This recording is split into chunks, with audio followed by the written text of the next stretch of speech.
And the fact that an upstanding and righteous gentleman like yourself is in that position with the only thing trying to be righteous in our lane is just more machinations of the devil. You should have a much better backstory when you pick me as an opponent. You know what, man? I'm glad you at least, addressed it, because when you talk to him and tell him what the truth is, he won't be able to refute it. I told you earlier, he doesn't know this. How could he know? Katt Williams just threw gas on the fire, and now the whole internet's on edge. He straight up confirmed the SA allegations swirling around Shannon Sharpe, and trust me, things just got way uglier for the ex-NFL star. Shannon's already been scrambling after a woman came forward claiming he allegedly assaulted her and got physical during their relationship. But with Katt now chiming in, that man's reputation might be on life support. Shannon's been trying hard to fight off this lawsuit, but it ain't looking too good. And to make it worse, Katt Williams is giving off major told-you-so energy, like he's been waiting for this moment to pounce. And guess what? He's hinting that he's got more tea to spill on Shannon, the kind that could bury careers. You already know it's about to get messy. Let's get into it. Katt ain't holding back anymore. He's low-key thriving off Shannon's downfall, and it's not even a secret at this point. People have been whispering for months about a possible beef between them, ever since that explosive Club Shay Shay interview. You remember that episode. It broke records and went viral all over YouTube. So how did things go from viral success to full-blown drama? Well, word on the street is that Katt's been telling folks Shannon always gave off a sketchy vibe. He said he had suspicions even while they were sitting across from each other on that Club Shay Shay couch. Now here's where things start getting real twisted. It sounds like Katt Williams actually believes there's some truth behind the allegations against Shannon Sharpe. And if that's true, this story just went from bad to downright disturbing. So what exactly is being said in this lawsuit, and what part does Katt allegedly think is legit? Well, the case was filed by a woman named Gabriela Zuniga, and her claims are shaking people up for real. She says she was just 19 years old when she started dealing with Shannon back in 2023. And let's not forget, he was 54 at the time. That's already got people side-eyeing the whole situation. Like, seriously, what was he doing linking with someone young enough to be his grandchild? For context, Shannon's youngest kid would have been almost 30, meaning this girl was more than a decade younger than his own children. It may have been legal, but that don't make it right. Folks are calling it straight-up grooming. And then it gets darker. Gabriela came in heavy with the accusations. She originally filed the suit under Jane Doe, hoping to protect her privacy. But guess what? Shannon's legal team came out and named her publicly in their response. That move alone got people raising eyebrows. Like, why would they do that? Now, here's what the lawsuit says. Gabriela accuses Shannon of being controlling and manipulative and claims he forced himself on her multiple times, including in October 2024 and January 2025. She says he straight up ignored her, begging him to stop. She also laid out details of threats, intimidation, and alleged physical violence, saying Shannon Sharpe didn't respect boundaries and refused to take no for an answer. Even through the tears and screams, Gabriela says the trauma was real.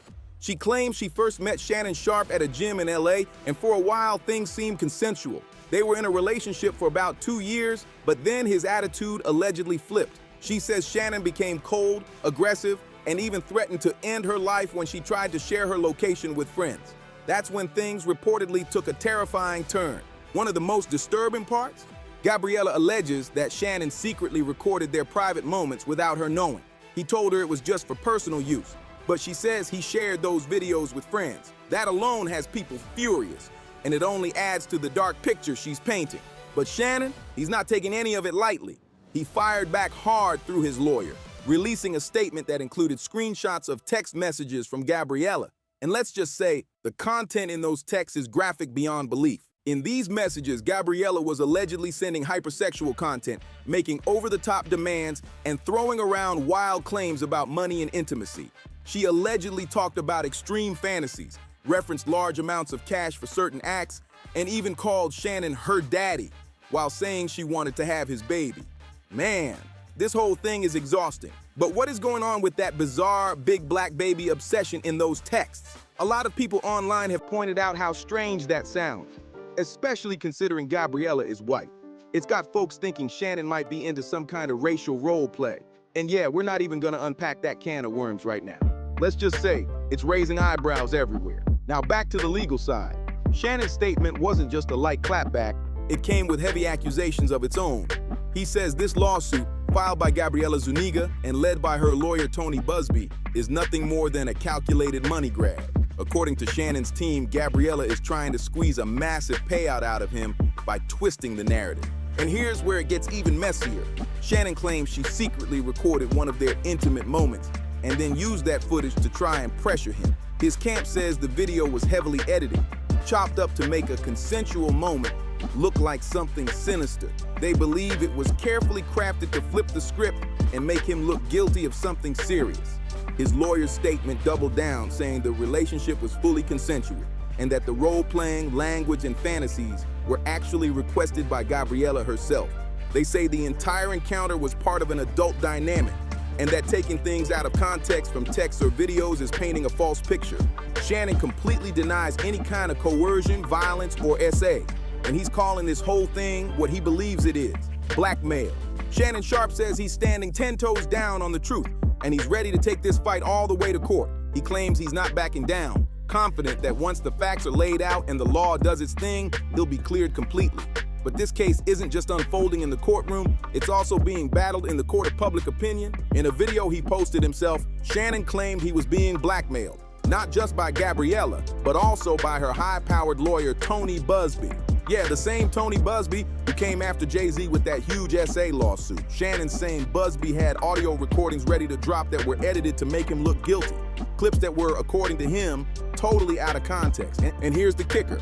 Shannon says Gabriela and Busby were demanding $50 million to make the case go away. Family, friends, supporters, and colleagues, I want to speak to you directly and from the heart. This is a shakedown. I'm going to be open, transparent, and defend myself because this isn't right. This is all being orchestrated by Tony Busby, who has targeted Jay-Z.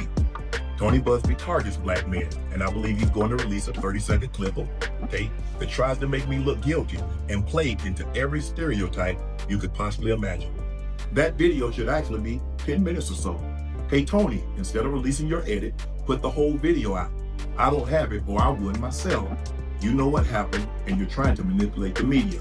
The encounter in question took place during the day at her invitation, and now that appears to be a deliberate setup, coordinated by Gabby, also known as Carly on OnlyFans. Gabby and Tony Busby want $50 million. What they're getting is sued for defamation and trying to take me down. My career is all about real talk and honesty. I know my family and fans know exactly what this is about, and I'm going to be out there telling you whatever I need to say, just like I always do. I love all you guys. But Tony Busby wasn't about to stay quiet after that bombshell. He came back swinging with a statement of his own, and it flipped the narrative yet again. According to Busby, it was actually Shannon who came to the table first with a massive offer of his own. Busby said, "Back in early February, our office contacted Mr. Sharpe on behalf of Jane Doe and opened discussions about a meeting. After that, a full mediation process kicked off. It lasted 6 weeks, with Shannon represented by a separate legal team the whole time.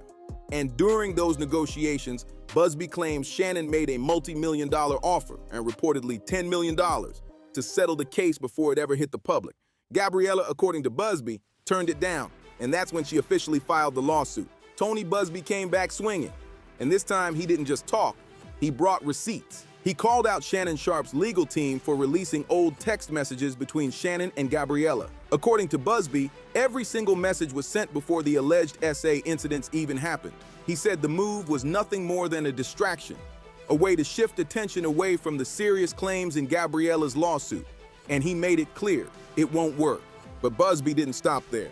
He dropped a bombshell, an audio clip where Shannon can allegedly be heard threatening to choke Gabriela. And that's when things hit a whole new level of disturbing. Busby followed the audio release with a chilling statement. The contents of this clip are not playful.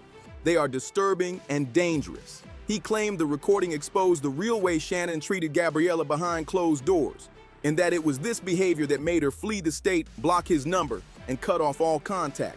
It's the kind of evidence that has the internet reeling. Busby also doubled down on the $10 million offer, saying, on one hand, Shannon Sharpe's team claims the case is baseless, but on the other hand, they offered Gabriela $10 million in writing, to keep it quiet. He confirmed the offer was very real and that Gabriella rejected it. She chose to move forward with the lawsuit, even knowing what kind of storm it would unleash. Now, Busby says Shannon's team is not just trying to discredit Gabriella. They're allegedly trying to dox her and even target him directly, but he's not backing down. We're not going to be deterred by these tactics, he warned.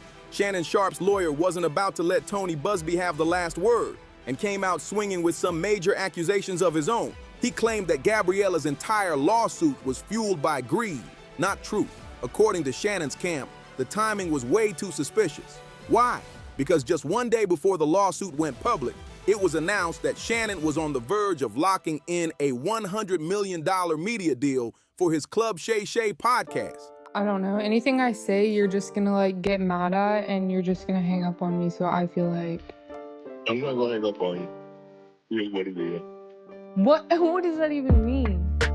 Nothing yet. You want to be a dick to me now, so. I don't want to be. Don't manipulate me. I don't know that much. If you say that one more time, I'm gonna fucking choke the shit out of you when I see you. I don't.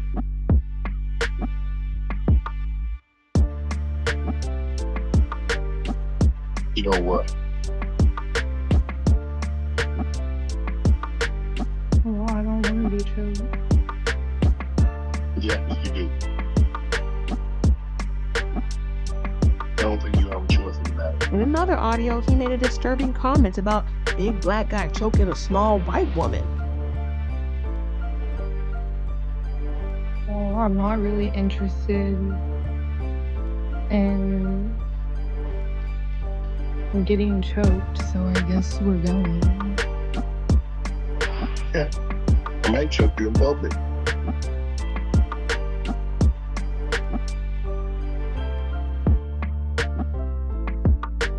Big black guy chokes small white woman.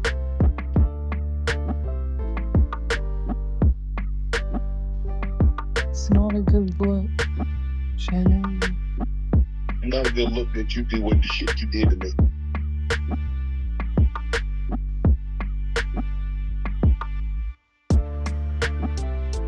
Okay, That deal, reportedly one of the biggest in the podcast world, coming right after his contract with Colin Cowherd's Volume Podcast Network expired.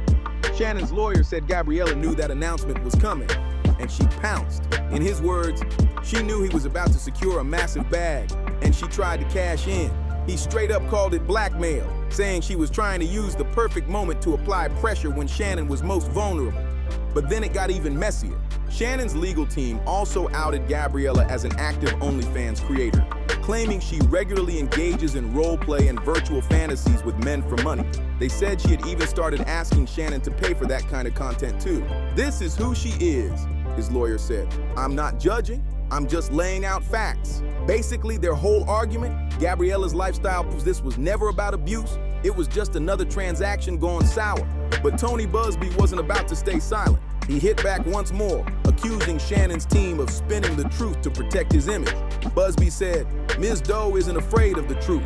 She depends on it. Let's see what happens when this goes before a judge, where facts matter more than a sports icon's PR spin. This situation is deep-fried in disaster, and fans are straight up divided. On one side, you've got attorney Tony Busby, who's got a reputation that's got people raising both eyebrows. Let's not forget, this is the same guy who filed that wild lawsuit last year accusing Jay-Z of allegedly being involved with a 13-year-old at a VMA afterparty back in 2000. That case, it got dropped, the claims were dismissed, and Jay-Z ended up countersuing Busby for defamation and extortion, and now here comes Busby again, targeting another high-profile black man. People are starting to ask the obvious question, is this dude running lawsuits or running a hustle? Some fans are giving him serious side-eye, wondering if he's just chasing settlements and media chaos.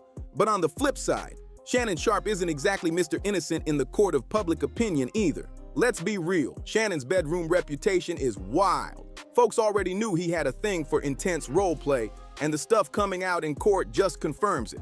Now, of course, being into wild fantasies doesn't automatically mean someone crossed legal lines. But some fans are wondering if the lines ever got blurred. And while the internet argues back and forth about who's guilty and who's playing games, Guess who's out here thriving off all the drama? Katt Williams. Yep, it's allegedly Katt who's sitting back and watching Shannon's fall like it's primetime entertainment. And if you've been paying attention, this tension didn't come out of nowhere. The real spark? That viral Club Shay Shay interview. It broke records, but it also broke something else, whatever peace Katt and Shannon might have had. After that episode, Katt was suddenly at war with half of Black Hollywood, especially other comedians. And let's be honest, you could feel the bitterness. It was like Katt had been waiting for a mic to finally air out years of industry beef. On that show, Katt didn't hold back. He was naming names, spilling tea, and throwing punches in every direction.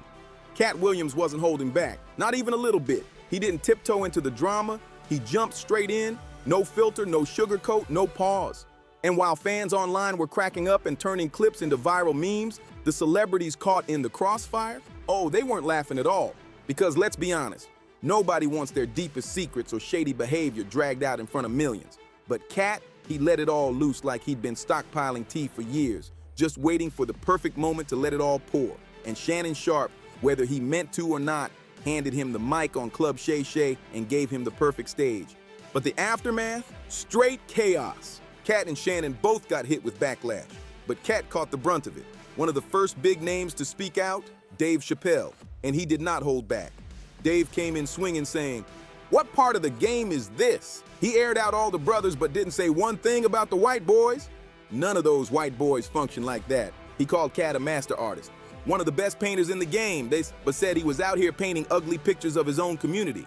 Chappelle said, hurt people, but I'm a hurt person that never hurt people. He does it all the time. He accused Katt and Shannon of dragging down other black men for views and clout. He even said that if he told his story, it would break your heart because he lost everything and never snitched on anyone. And then came the line that shook folks. Katt, listen, I rock with you, but tell me, what part of the game is it to tear down another brother just to stack your paper? What part of the game is telling on your own? At first, all the heat landed squarely on Katt Williams. People were calling him bitter, dragging him for being messy, and saying he was lying just to stir up chaos. Social media branded him a hater, accusing him of twisting the whole Club Shay Shay interview into a personal vendetta. But then, everything flipped. Once Monique pulled up for her own sit-down with Shannon Sharpe, folks started seeing a pattern. And suddenly, it wasn't just Katt catching strays. People started side-eyeing Shannon himself, realizing he was the common denominator in both interviews that ended up exploding into public drama. And in classic Club Shay Shay fashion, Shannon tried to play it cool. He tossed Katt under the bus, acting like the whole viral mess was all Katt's doing. He painted himself as just the chill host, going with the flow, following Katt's lead, like he had no control over how things went down. According to Shannon, he was just reacting to what Katt brought to the table. But behind the scenes, word is Shannon's been heated. Sources close to him say he's been venting nonstop, mad that the Katt episode completely shifted the way people see his platform. In his eyes, he was just doing his job, asking questions and letting his guests speak. He didn't twist Katt's arm, didn't force him to spill industry tea, and definitely didn't expect the interview to blow up the way it did. So now, Shannon feels like he's being unfairly blamed for drama he never signed up for. And honestly, he might have a point. But either way, the damage was done. What used to be praised as a credible space for open dialogue is now being clowned as a chaotic circus act. Shannon's been sweating behind the scenes because he knows the chaos might have jeopardized his shot at locking down future big-name guests. And guess who he's blaming for it all? Katt Williams. But it gets even messy. Not only did Shannon point the finger at Katt for the fallout, he also started questioning whether Katt was even telling the truth in that now infamous interview. Yep, after all that viral success, Shannon tried to backpedal, saying Katt assured him everything he said was real. According to Shannon, he never pushed for drama. It was all Katt's show, and he just let it happen. But Katt, oh, he did not like being thrown under that bus. Word is that move caused real tension between the two. And while they might have smiled for the cameras, behind the scenes, things definitely got cold. Even though Shannon's podcast survived the scandal and bounced back strong, that Katt interview still hangs over it like a storm cloud. No other guest has brought that same level of chaos or that many headlines. But let's not forget who we're talking about. Katt Williams doesn't forget anything. He's known for being petty, sharp-tongued, and always ready to spin the block with receipts. And now that Shannon's facing serious SA accusations, Katt's watching it all unfold. And from the looks of it, he's not shedding a single tear. If anything, he might just be thinking, you should have told him no. Now we gotta hear from you. Make sure to like, share, and subscribe if you want more deep dives like this.